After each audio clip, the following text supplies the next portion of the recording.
ভাত বা ৰুটিৰ লগত আপুনি কেঁচা পিয়াজ খায় নেকি? ভাত বা ৰুটিৰ লগত যিসকলে কেঁচা পিয়াজ খায় সেইসকলৰ কাৰণে এই ভিডিঅ'টো অতি গুৰুত্বপূৰ্ণ। কেঁচা পিয়াজ নোখোৱাসকলেও এই ভিডিঅ'টো এবাৰ চাব। খোৱাসকল আৰু নোখোৱাসকল সকলোৰে বাবে এই ভিডিঅ'টো আজি মই লৈ আহিছোঁ। কেঁচা পিয়াজ খালে কি হয় অন্ততঃ বুজি ল'লে আপুনি আৰু কেতিয়াও বিপদত নপৰে। নমস্কাৰ, মই কৃষ্ণ ভূঞা, আপুনি চাই আছে be positive and always be positive. ভাত বা ৰুটিৰ সৈতে কেঁচা পিয়াজ খোৱাসকলে এই ভিডিঅ'টো একেবাৰে শেষলৈকে চাব, কাৰণ আজি এই ভিডিঅ'টোৰ পৰা আপুনি যি জ্ঞান বা তথ্য লাভ কৰিব ইয়াৰ মূল্য আপুনি টকাৰে জুখিব নোৱাৰে। কেঁচা পিয়াজৰ আঁৰত থকা সেই ৰহস্যখিনিৰ বিষয়ে আপুনি বাৰু ভালদৰে জানেনে? আজি আমি এই ভিডিঅ'টোত আপোনাক ক'ম কেঁচা পিয়াজ খালে কি হয়, নাখালে কি হয়। যদি আপুনিও ভাত বা ৰুটিৰ সৈতে কেঁচা পিয়াজ খাইছে তেন্তে আপোনাৰ শৰীৰটোৰ লাভ হ'ব নে লোকচান হ'ব সেই সন্দৰ্ভতো আপুনি জানিব পাৰিব। লগতে কেঁচা পিয়াজৰ সৈতে জড়িত সেইবোৰ ৰহস্যৰ বিষয়ে ক'ম যিবোৰৰ বিষয়ে আজিলৈকে আপুনি হয়তো শুনাই নাই। লগতে আমি আপোনাক ক'ম কেঁচা পিয়াজ খালে আপুনি কি পদ্ধতিৰে পিয়াজটো খাব সেই বিষয়েও এই ভিডিঅ'টোত আপুনি জানিব পাৰিব। যদি আমি কোৱা ধৰণেৰে আপুনি কেঁচা পিয়াজ খোৱা আৰম্ভ কৰে তেন্তে আপোনাৰ শৰীৰৰ পৰা বহুকেইটা সমস্যা আপুনি নোহোৱা হৈ যাব। খাব লাগে কাৰণেই কেঁচা পিয়াজ নাখাব। আচল ৰহস্যৰ বিষয়ে নজনাকৈ কোনো কাম কৰিব নালাগে। যদি আপুনি কেঁচা পিয়াজৰ এইখিনি কথা নাজানে তেন্তে আপুনি সদায় এক আক্ষেপ কৰিব। কেঁচা পিয়াজত থকা যিবোৰ পোষক তত্ত্ব আছে সেয়া শৰীৰত কমি গ'লে আমাৰ শৰীৰটোৰ কি ভয়ংকৰ পৰিণাম হ'ব পাৰে সেই বিষয়েও আজি আমি আপোনাক এই ভিডিঅ'টোত উল্লেখ কৰিম। সেইবাবে ভিডিঅ'টো একেবাৰে শেষলৈকে চাব। প্ৰতিখন ঘৰতে সকলোতকৈ বেছি ব্যৱহাৰ হোৱা পাচলিবিধেই হৈছে পিঁয়াজ। মাছ মাংসতো পিঁয়াজ ব্যৱহাৰ হয় আৰু নিৰামিষ খালেও পিঁয়াজ ব্যৱহাৰ হয়েই। প্ৰতিসাঁজ ভোজনতেই আমি পিঁয়াজৰ ব্যৱহাৰ কৰোঁ। তৰকাৰীত পিঁয়াজ নিদিলে তৰকাৰীৰ সোৱাদেই নোলায়। পিঁয়াজ যদি তৰকাৰীত দিয়া হয় তেতিয়া তৰকাৰীৰ সোৱাদেই বেলেগ হৈ পৰে। পিঁয়াজৰ বিভিন্ন ধৰণৰ উপকাৰিতা আছে।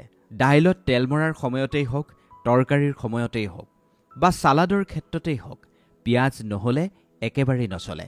পিঁয়াজক আমি আমাৰ খাদ্যাভ্যাসৰ এক অভিন্ন অংগ বনাই ল'লোঁ।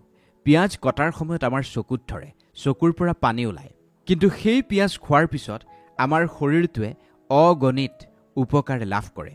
ইয়াৰ মুখামুখি কোনোৱে হ'ব নোৱাৰে। বিশেষকৈ এই গৰমৰ দিনত পিঁয়াজৰ বেছ উপকাৰিতা আছে। আপুনি শুনি আচৰিত হ'ব, ডায়েবেটিছ আৰু কেঞ্চাৰৰ পৰা বাচি থাকিবৰ কাৰণেও এই পিঁয়াজ বহুত বেছি শক্তিশালী। পিঁয়াজৰ আজি সেইবোৰ আয়ুৰ্বেদিক গুণৰ বিষয়ে আমি এই ভিডিঅ'টোত আলোচনা কৰিম যিবোৰৰ বিষয়ে আজিলৈকে আপুনি হয়তো শুনাই নাই। লগতে পিঁয়াজ খোৱাৰ পদ্ধতিও আমি আপোনাক বুজাই দিম। কেনেকৈ পিঁয়াজ খালে পিঁয়াজৰ ভিতৰত থকা সেই পোষক তত্ত্বৰ লাভ আপুনি পোনপটীয়াকৈ পাব সেয়াও আপুনি জানিব পাৰিব। লগতে পিঁয়াজৰ ক্ষতিকাৰক দিশসমূহৰ বিষয়েও আমি এই ভিডিঅ'টোত আলোচনা কৰিম। যদি আপুনি হৃদৰোগৰ পেচেণ্ট, হাৰ্টৰ যদি আপোনাৰ গুৰুতৰ সমস্যা আছে তেন্তে হাৰ্টৰ গুৰুতৰ সমস্যা কমাবৰ কাৰণে কেঁচা পিঁয়াজ আপুনি দৈনিক খাব পাৰে। ছালাডৰ জৰিয়তেও আপুনি খাব পাৰে বা অন্যান্য তৰকাৰীৰ সৈতেও আপুনি পিঁয়াজ খাব পাৰে। যিসকলে দৈনিক এটা জোখত পিঁয়াজ খায় তেওঁলোকৰ হাৰ্ট এটেকৰ সম্ভাৱনা খুবেই কমি যায়। বিভিন্ন ধৰণৰ অধ্যয়নতো এটা কথা স্পষ্ট হৈছে, হৃদয়জনিত ৰোগৰ ক্ষেত্ৰত পিঁয়াজ বহুত বেছি উপকাৰী। পিঁয়াজে মানুহৰ ৰক্ত পাতল কৰে আৰু হাৰ্ট এটেক অহাৰ যি আশংকা সেই আশংকা কমাই পেলায়। ব্লাড ছুগাৰৰ আশংকাও কমায় পিঁয়াজে। তদুপৰি বহু পুৰণি পাচন প্ৰক্ৰিয়া সম্বন্ধিত ৰোগৰ পৰাও কেঁচা পিঁয়াজে মানুহক ৰক্ষা কৰে।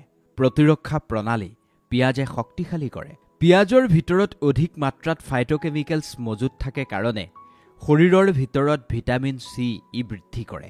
পিঁয়াজে মানুহৰ এনাৰ্জি আৰু ষ্ট্ৰেংথ নেচাৰেলি বুষ্ট কৰে। আয়ুৰ্বেদত এটা কথা কোৱা হয়, মানুহৰ যৌন ক্ষমতা এই পিঁয়াজে বৃদ্ধি কৰে। আয়ুৰ্বেদৰ মতে যদি আপুনি নিয়মিত পিঁয়াজ সেৱন কৰিছে তেন্তে আপোনাৰ শাৰীৰিক শক্তি, আপোনাৰ ভোক আৰু পাচন শক্তি যথেষ্ট বৃদ্ধি পাব। আয়ুৰ্বেদৰ দৃষ্টিকোণৰ পৰা যদি আপুনি পিঁয়াজক চায় তেন্তে ই এক মাল্টিপাৰ্পাছ ঔষধিৰ দৰে কাম কৰে। যদি কাৰোবাৰ কাণৰ বিষ হৈছে তেন্তে সেইখিনি ঠিক কৰিবৰ কাৰণেও সতেজ পিঁয়াজৰ ৰস ব্যৱহাৰ কৰা হয়। বহুতেই কাণৰ বিষ হ'লে সতেজ পিঁয়াজৰ 2 পৰা 3 টোপাল কাণত দি দিয়ে। আৰু সেই বিষৰ পৰা উপশম পায় বুলি বহুজনে বিশ্বাস কৰে। বতৰীয়া ৰোগৰ ক্ষেত্ৰত যেনে ধৰক আপোনাৰ পানী লগা, চৰ্দি, জ্বৰ এনেকুৱা ধৰণৰ সমস্যা ঠিক কৰিবৰ কাৰণেও পিঁয়াজ খুবেই উপকাৰী। নাকৰ পৰা তেজ ওলালেও সেই তেজ ৰখাবৰ কাৰণেও পিঁয়াজৰ ৰস ব্যৱহাৰ কৰা হয়। এইবোৰ একোটা ঘৰুৱা উপায়। এনেধৰণৰ উপায় যুগে যুগে মানুহে কৰি আহিছে। পিঁয়াজে মানুহৰ শৰীৰৰ ৰোগ প্ৰতিৰোধ ক্ষমতাও বৃদ্ধি কৰে। মডাৰ্ণ ছায়েন্সৰ ফালৰ পৰা যদি আপুনি দেখে তেন্তে আপুনি জানিব পিঁয়াজৰ ভিতৰত এক বিশেষ ধৰণৰ এণ্টিঅক্সিডেণ্ট থাকে, যিটো শৰীৰৰ কাৰণে বহুত বেছি উপকাৰী। মডাৰ্ণ ছায়েন্সৰ মতে পিঁয়াজ খালে কি কি উপকাৰ হয় সেই বিষয়েও আপোনাক এইখিনিতে জনাই থ'ব বিচাৰিছোঁ। কেঁচা পিঁয়াজ খোৱাৰ প্ৰথমটো উপকাৰ হ'ল আপোনাৰ হাৰ্ট একেবাৰে শক্তিশালী হৈ থাকিব। মই পূৰ্বেই উল্লেখ কৰিছোঁ হাৰ্টৰ কাৰণে পিঁয়াজ খুবেই উপকাৰী। পিঁয়াজে মানুহৰ ব্লাড প্ৰেছাৰ নিয়ন্ত্ৰণত ৰাখে। দুই এটা অধ্যয়নে এইটো কথাও কৈছে পিঁয়াজৰ ভিতৰত যি পোষক তত্ত্ব থাকে সেইখিনিয়ে কলেষ্টৰেল কম কৰাটো সহায় কৰে। পিঁয়াজে নিজৰ ভিতৰত থকা এণ্টিঅক্সিডেণ্ট আৰু ছালফাৰ কম্পাউণ্ডৰ জৰিয়তে আমাৰ হাৰ্টত ভাল প্ৰভাৱ পেলায়। দ্বিতীয়তে, কেঁচা পিঁয়াজ খালে কেঞ্চাৰৰ আশংকা একেবাৰে কমি যায়। পিঁয়াজৰ ভিতৰত যি এণ্টিঅক্সিডেণ্ট কম্পাউণ্ড থাকে সেইখিনিয়ে কেঞ্চাৰ চেলবোৰ বৃদ্ধি কৰাত বাধা আৰোপ কৰে। এক অধ্যয়নত আৰু এটা কথা স্পষ্ট হৈছে, কেঁচা পিঁয়াজ সেৱনৰ ফলত ব্ৰেষ্ট কেঞ্চাৰৰ চেলছবোৰ বাঢ়ি যোৱাৰ ক্ষেত্ৰত বাধাৰ সৃষ্টি হয়। এই অধ্যয়নত কেঁচা পিঁয়াজৰ পৰা বহুত বেছি ইম্প্ৰেছিভ ৰিজাল্টো পোৱা দেখা গৈছে। বৈজ্ঞানিকসকলৰ মতে কেপচিটিন আৰু এন্থোকাইনিনৰ কাৰণে পিঁয়াজ বহুত বেছি লাল ৰঙৰ হয়। এনেকুৱা হোৱাৰ কাৰণে পিঁয়াজৰ ভিতৰত কেঞ্চাৰৰ সৈতে যুঁজাৰ শক্তি বহুত বেছি হৈ পৰে। পিঁয়াজ সেৱন ডায়েবেটিছ ৰোগীসকলৰ বাবেও বহুত বেছি উপকাৰী। পিঁয়াজত পোৱা বালা ছালফাৰ কম্পাউণ্ড আৰু কপচিটিনে আপোনাৰ বডিত ইনচুলিনৰ চেন্সিটিভিটি যথেষ্ট উন্নত কৰে আৰু আপোনাৰ লিভাৰত ছুগাৰ মেটাবলিজিম পৰিৱৰ্তন কৰাত সহায় কৰে। পিঁয়াজৰ আন এটা উপকাৰী দিশ হ'ল কেঁচা পিঁয়াজ খালে মানুহৰ পাচনতন্ত্ৰ যথেষ্ট শক্তিশালী হয়। পিঁয়াজত ফাইবাৰ থাকে, বিশেষভাৱে প্ৰ'বায়'টিক ফাইবাৰ পিঁয়াজৰ ভিতৰত পোৱা যায়। প্ৰ'বায়'টিক এনেকুৱা এক ফাইবাৰ যি ফাইবাৰে আমাৰ শৰীৰক ইনফেকশ্যনৰ পৰা ৰক্ষা কৰে। পিঁয়াজৰ ভিতৰত পোৱা ক্ৰমিয়ামৰ কাৰণে ব্লাড ছুগাৰ কণ্ট্ৰলত থাকে আৰু মানুহৰ ব্লাড চাৰ্কুলেশ্যন ঠিক হৈ পৰে। ইয়াৰ দ্বাৰা আপোনাৰ মাংসপেশী আৰু শৰীৰে লাহে লাহে গ্লুক'জ লাভ কৰে। মই পূৰ্বে উল্লেখ কৰিছোঁ পিঁয়াজৰ ভিতৰত ক্ৰমিয়াম থাকে। ক্ৰমিয়াম বেছিভাগ পাচলিতেই পোৱা নাযায়। যদি আপুনি দৈনিক ৰূপত এয়া ব্যৱহাৰ কৰে তেন্তে ক্ৰমিয়ামে শৰীৰৰ ৰক্ত শৰ্কৰাৰ স্তৰ নিয়ন্ত্ৰণত ৰখাত সহায় কৰে আৰু আপোনাৰ মাংসপেশী আৰু শৰীৰৰ কোষবোৰে লাহে লাহে গ্লুক'জ লাভ কৰে। ইয়াৰ ফলত মধুমেহৰ দৰে ডাঙৰ সমস্যাৰ পৰা আপুনি ৰক্ষা পৰিব পাৰে। সেইকাৰণে কেঁচা পিঁয়াজ খাবই লাগে। কেঁচা পিঁয়াজ খালে মানুহৰ ৰক্ত শৰ্কৰাৰ স্তৰ নিয়ন্ত্ৰণত থাকে। কেঁচা পিঁয়াজ হাড়ৰ কাৰণেও খুবেই লাভজনক। কেঁচা পিঁয়াজৰ নিয়মিত সেৱনে মানুহৰ হাড় মজবুত কৰি ৰাখে। বয়স বাঢ়ি অহাৰ লগে লগে মানুহৰ হাড় দুৰ্বল হৈ পৰে। এয়া একেবাৰে সাধাৰণ কথা। কিন্তু আপোনাৰ বয়স বাঢ়ি আহিলেও আপোনাৰ হাড় মজবুত হৈ থাকিব যদি আপুনি দৈনিক কেঁচা পিঁয়াজ সেৱন কৰে। যদি আপুনি বিষত আক্ৰান্ত হৈ আছে তেন্তে মিঠাতেল গৰম কৰি তাত পিঁয়াজ দি আপুনি যদি সেই দুখ পোৱা অংশখিনিত সামান্য পৰিমাণেৰে মালিচ কৰে তেন্তে আপুনি যথেষ্ট উপকাৰ লাভ কৰিব। যদি আপুনি 2 মাহ ধৰি এনেদৰে সেই মালিচ লয় তেন্তে আপুনি শীঘ্ৰেই বিষৰ পৰা উপশম পাব। পিঁয়াজৰ লগত অকণমান নিমখৰ মিশ্ৰণেৰে দাঁতৰ বিষু নোহোৱা কৰিব পাৰি। পিঁয়াজত থকা পোষক তত্ত্বৰ গুণ চকুৰ কাৰণেও খুবেই উপকাৰী। বয়স বাঢ়ি অহাৰ লগে লগে মানুহৰ দুচকু একেবাৰে দুৰ্বল হৈ পৰে। যদি আপুনি বহু দিনলৈ আপোনাৰ চকুজুৰি ভাল কৰি ৰাখিব খুজিছে তেন্তে আজিৰ পৰাই আপুনি খাদ্যত পিঁয়াজ ব্যৱহাৰ কৰক। কেঁচা পিঁয়াজ খাবলৈ লওক। চকু ঠিক কৰি ৰাখিবৰ কাৰণে ভিটামিন এ বহুত জৰুৰী। পিঁয়াজৰ ভিতৰত যি পোষক তত্ত্ব আছে সেইখিনিয়ে আপোনাক এই ভিটামিন এ প্ৰদান কৰিব। দৃষ্টিশক্তি ভালে ৰাখিবৰ কাৰণে কেঁচা পিঁয়াজ ব্যৱহাৰেই একেবাৰে সহজ উপায়। এতিয়া কথা হ'ল পিঁয়াজ যেতিয়া আপুনি কাটে, যেতিয়াই কাটে আপোনাৰ চকুত ধৰে আৰু চকুৰ পৰা পানী ওলায়। চকুৰ পৰা যে পানী ওলায় আপুনি সেইটো বেয়া বুলি নাভাবিব। এই যে চকুৰ পৰা আপোনাৰ পানী ওলায়, এইখিনিয়ে আপোনাৰ চকুহাল পৰিষ্কাৰহে কৰে আৰু চকুহাল ভাল কৰি ৰখাত সহায়হে কৰে। চুলি সৰাৰ ক্ষেত্ৰতো পিঁয়াজ খুবেই বেছি উপকাৰী। যিসকলৰ চুলি সৰে তেওঁলোকক পিঁয়াজে এক ভাল শক্তি প্ৰদান কৰে। পিঁয়াজৰ ৰস যদি আপুনি চুলিৰ গুৰিত লগায় তেন্তে তাৰ পৰা আপুনি বহুত বেছি ভাল ৰিজাল্ট পাব। সপ্তাহত যদি 2-3 বাৰ আপুনি চুলিৰ গুৰিত পিঁয়াজৰ ৰস লগায়, সেইখিনি ধুৱে, তেন্তে আপোনাৰ চুলিৰ গুৰি একেবাৰে মজবুত হৈ পৰিব। পিঁয়াজৰ ৰসত যদি এচামুচ নাৰিকল তেল দিয়ে আৰু সেইখিনি মিশ্ৰণ কৰি যদি চুলিত আপুনি লগায়, তেন্তে ৰিজাল্ট আৰু বেছি ভাল হ'ব। খালি এটাই মন কৰিব, সেই ৰসখিনি লগোৱাৰ পিছত আপুনি 15 মিনিট ধৰি ৰখাব, তাৰ পিছত কুহুমীয়া পানীৰে আপুনি চুলিখিনি ধুই দিব। সপ্তাহত 2-3 বাৰ কৰিলে আপুনি এটা ভাল ৰিজাল্ট পাব। মানুহৰ মুখৰ দুৰ্গন্ধ দূৰ কৰিবৰ কাৰণেও কেঁচা পিঁয়াজ খুবেই উপকাৰী।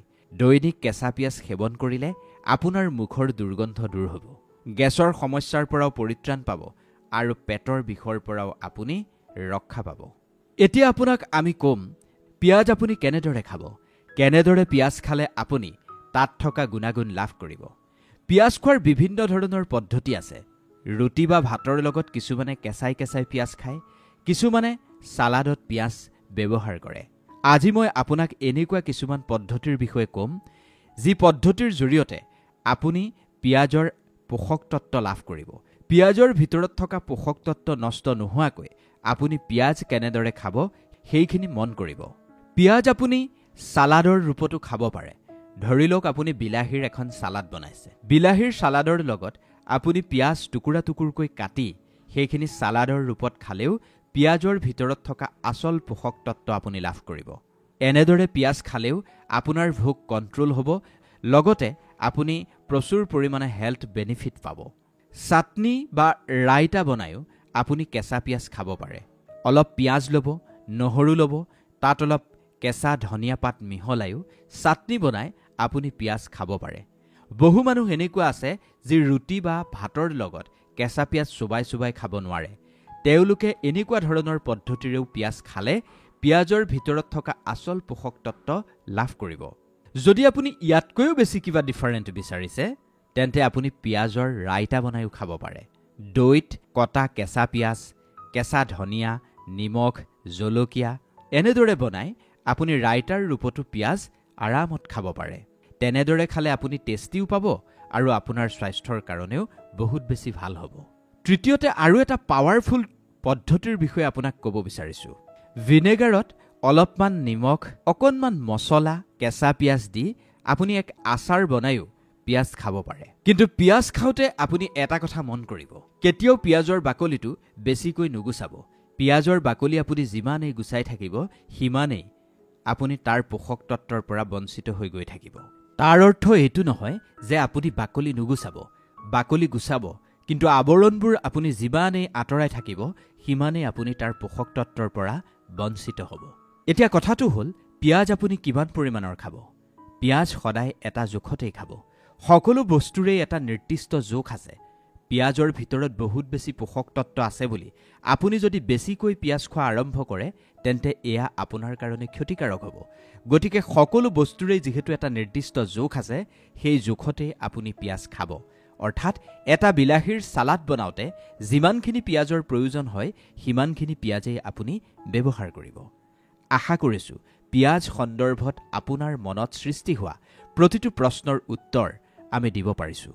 যদি আৰু কিবা আপোনাৰ জানিবলৈ ইচ্ছা আছে, তেন্তে কমেণ্টত আপুনি আপোনাৰ প্ৰশ্নৰ বিষয়ে উল্লেখ কৰিব পাৰে।